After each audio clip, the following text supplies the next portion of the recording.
Because Photoshop is so many things to so many different customers, it has a tremendous number of options. When you're just starting out, this can seem overwhelming. For example, look at the number of panels that show by default.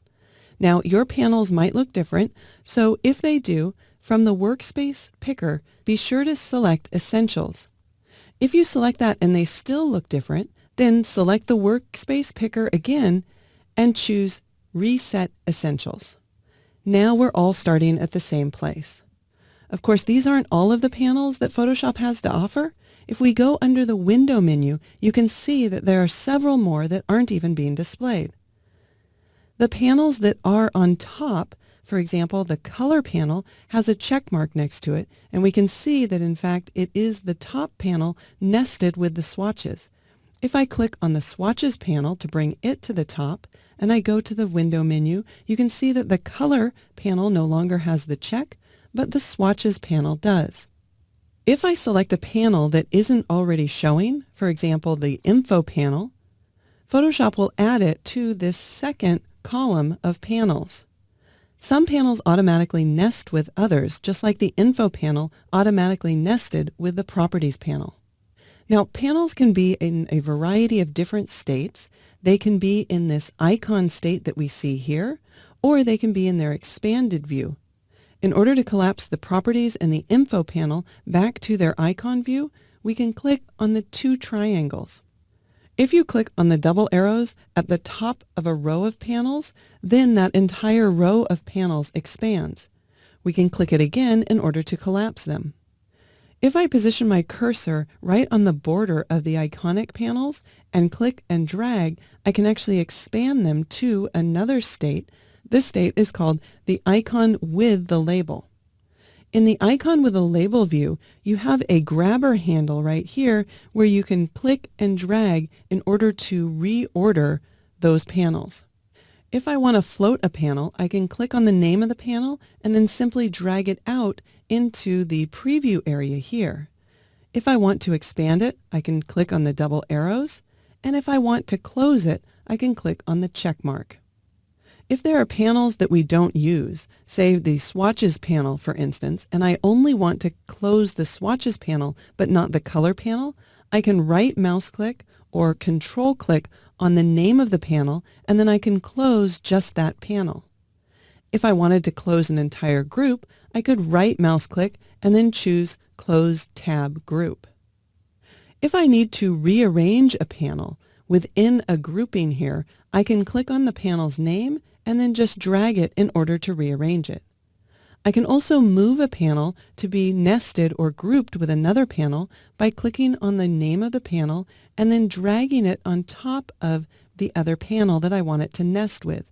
You'll see a cyan outline around the entire panel, and when I let go of the cursor, we can see that those two are nested.